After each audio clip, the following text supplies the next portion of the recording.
Super exclusive news చూద్దాం. భారీ వర్షాలు ఉత్తరాది రాష్ట్రాలను వణికిస్తున్నాయి. భారీ వర్షాలతో నదులు ప్రమాదకర స్థాయిని దాటి పొంగి పొర్లుతున్నాయి. వాగులు వంకలు ఉగ్రరూపం దాల్చాయి. లోతట్టు ప్రాంతాలు జలమయమయ్యాయి. వరద గుప్పిట్లో చిక్కుకున్న ప్రజలు బిక్కుమంటూ గడుపుతున్నారు. ఆయా రాష్ట్రాల్లో పరిస్థితి ఎలా ఉందో డీటెయిల్డ్ గా చూద్దాం. 3 వారాల పాటు స్తబ్దుగా ఉన్న నైరుతి రుతుపవనాలు తిరిగి వేగం పుంజుకున్నాయి.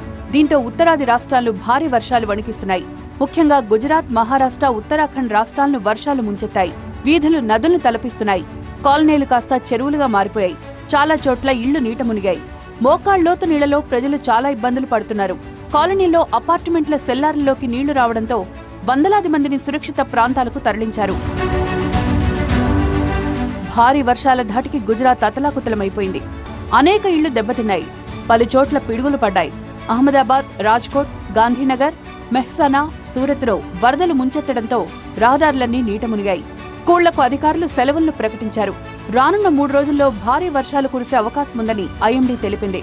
ఇవాళ ఉదయం ముంబై సిటీలో భీకరంగా వర్షం కురిసింది. దీంతో లోతట్టు ప్రాంతాలన్నీ జలమయమయ్యాయి.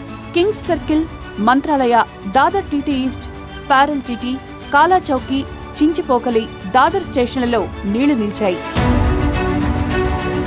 మహారాష్ట్రలో వరదలతో రోడ్లు, ఇళ్లు నీట మునిగాయి. చాలా ప్రాంతాల్లో జనజీవనం అస్తవ్యస్తమైంది. అన్ని పెద్ద నదులు ప్రమాదకర స్థాయిలో ప్రవహిస్తున్నాయి. థానే, కళ్యాణ్, అంబర్నాథ్, బద్లాపూర్లో వరదలతో నదులు ఉప్పొంగి ప్రవహిస్తున్నాయి. దీంతో పలు ప్రాంతాల్లో స్కూల్స్ కు సెలవు ప్రకటించారు. ఉత్తరాఖండ్ లో కురుస్తోన్న భారీ వర్షాలకు బాగేశ్వర్ ప్రాంతంలో కొండ చర్యలు విరిగిపడ్డాయి. రవాణా వ్యవస్థపై తీవ్ర ప్రభావం పడింది. చాలా ప్రాంతాలకు రాకపోకలు స్తంభించాయి. ముఖ్యంగా కేదార్నాథ్ వెళ్లే నేషనల్ హైవేపై రాకపోకలు నిలిచిపోయాయి. గుప్తకాశీ దగ్గర కూడా కొండ చర్యలు విరిగిపడ్డాయి. బండల కింద ఉండిపోయిన వాహనంలో చిక్కుకున్న వారిని ఎస్డీఆర్ఎఫ్ టీం కాపాడింది. పలు ప్రాంతాల్లో రోడ్లు పునరుద్ధరణ పనులు వేగంగా జరుగుతున్నాయి. హిమాలయాల్లోని పుణ్యక్షేత్రాలకు వెళ్లే భక్తులను కూలుతున్న కొండ చర్యలు కలవరపెడుతున్నాయి.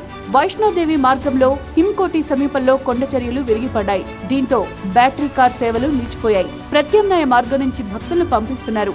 జేసీబీలతో పునరుద్ధరణ పనులు ప్రారంభించారు. ఇదే అంశానికి సంబంధించి పూర్తి సమాచారాన్ని మా బ్యూరో చీఫ్ గోపి అందిస్తారు. గోపి, ఉత్తరాదిన భారీ వర్షాలతో అల్లకల్లోలమవుతున్న సిచ్యువేషన్, ఐఎండీ ఇంకా ఎలాంటి హెచ్చరికలు జారీ చేస్తుంది? మరి లోతట్టు ప్రాంతాల ప్రజలకి ఎలాంటి సూచనలు, సలహాలు ఇస్తున్నారు అధికారులు? నైరుతి రుతుపవనాలు ఈసారి అనుకున్న దానికంటే ముందస్తుగానే ఉత్తరాది రాష్ట్రాల్లో విస్తరించడంతో ప్రధానంగా ఉత్తరాది రాష్ట్రాల్లో ఈ పరిస్థితి, భారీ వర్షాలు, వరదల ప్రభావం అనేది నెలకొంది.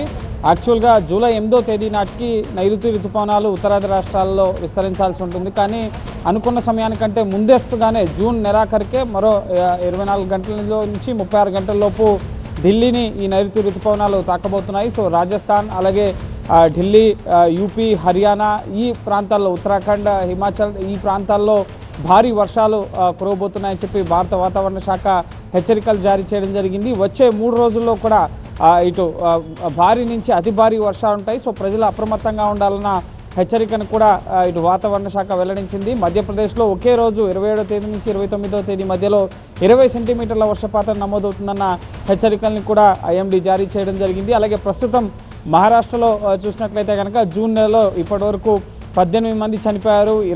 ముఖ్యంగా 65 మంది వరకు కూడా గాయపడిన పరిస్థితి. అలాగే గుజరాత్లో గడిచిన 24 గంటల్లోనే ముఖ్యంగా 22 మంది వరకు కూడా చనిపోయిన పరిస్థితి. పూర్తిగా జనజీవనం స్తంభించిపోతున్న పరిస్థితి గుజరాత్లో నెలకొంది. భావనగర్, అలాగే అహ్మదాబాద్, సూరత్ ప్రాంతాల్లో ఇటు రోడ్లపైకి నీరు చేరి ముఖ్యంగా లోతట్టు ప్రాంతాల్లో నివాసాలు కూడా జలమయమైన పరిస్థితి. భావనగర్లో ఇటు స్కూల్స్కి సెలవులు ప్రకటించారు. సో పరిస్థితి ముఖ్యంగా ఈ మహారాష్ట్ర, కొంకణ్, అలాగే ముంబై, అలాగే నాసిక్, ఇటు గుజరాత్లో సూరత్, భావనగర్ ఈ ప్రాంతాల్లో భారీ వర్ష సూచన ఉందని చెప్పి వాతావరణ శాఖ వెల్లడించడం జరిగింది. సో ఈసారి అనుకున్న దానికంటే ఎక్కువ వర్షపాతం నమోదవుతుందని చెప్పి వాతావరణ శాఖ హెచ్చరికలను జారీ చేయడం జరిగింది. సో దానికి అనుగుణంగానే ముఖ్యంగా ముందస్తు ప్రిడిక్షన్స్ జారీ చేయడం జరిగింది. దానికి అనుగుణంగానే వర్ష సూచనలు అయితే కనిపిస్తున్నాయి. ప్రస్తుతం ముఖ్యంగా కొండ ప్రాంతాల్లో చార్ధామ్ యాత్ర కొనసాగుతోంది. సో రానున్న వారం రోజుల్లో భారీగా ఈ వర్షాల వల్ల ప్రజలు ప్రభావితమయ్యే అవకాశం ఉంటుంది. కాబట్టి కొండ ప్రాంతాల్లో ప్రధానంగా హిమాచల్ ప్రదేశ్, ఉత్తరాఖండ్, చార్ధామ్ యాత్రలు జరుగుతున్న రాష్ట్రాల్లో ఇటు ప్రభుత్వాలు అప్రమత్తంగా ఉండాలని చెప్పి సూచించడం జరిగింది. ఎందుకంటే కొండ చర్యలు విరిగిపడడం, ఫ్లడ్ ఎక్కువగా రావడం, సో దాంతోపాటు ఇటు ఈ వరదల ప్రభావంతో నదులు ఉప్పొంగి ప్రవహించి ప్రజలకి నష్టం కలిగే అవకాశం ఉంటుంది కాబట్టి సో ముందస్తుగా అప్రమత్తంగా ఉండాలని చెప్పి సూచించడం జరిగింది. అలాగే ఇటు మధ్యప్రదేశ్, అలాగే ఇటు రాజస్థాన్, ఢిల్లీ, ఉత్తరప్రదేశ్, హర్యానా, పంజాబ్ ఈ రాష్ట్రాలకు కూడా భారీ వర్ష సూచన ఉంటుందని చెప్పి ఇప్పటికే వాతావరణ శాఖ వెల్లడించడం జరిగింది. సో నెక్స్ట్ 4 days కూడా భారీ నుంచి అతి భారీ వర్షాలు ఉత్తరాది రాష్ట్రాల్లో కురవబోతున్నాయని చెప్పి అంచనాలు అయితే ఉన్నాయి. దానికి అనుగుణంగా భారత వాతావరణ శాఖ ఎక్కడికక్కడ ప్రస్తుతం ఢిల్లీలో ఈ సాయంత్రానికి ఋతుపవనాలు ఢిల్లీ చేరుకోబోతున్నాయి. సో ఎల్లో అలర్ట్ని జారీ చేయడం జరిగింది. అలాగే మహారాష్ట్రలో కూడా ఆరెంజ్ అలర్ట్ కొనసాగుతుంది, గుజరాత్లో కూడా ఆరెంజ్ అలర్ట్ కొనసాగుతుంది. ఎప్పటికప్పుడు అప్రమత్తం చేస్తూ వాతావరణ శాఖ ఇటు వెదర్ అప్డేట్స్ని ఇటు రాష్ట్ర ప్రభుత్వాలకి చేరవేస్తున్న పరిస్థితి ఉంది. దానికి అనుగుణంగానే ప్రజలను కూడా సన్నద్ధం చేస్తున్న పరిస్థితి ఉంది. థ్యాంక్స్ గోపి.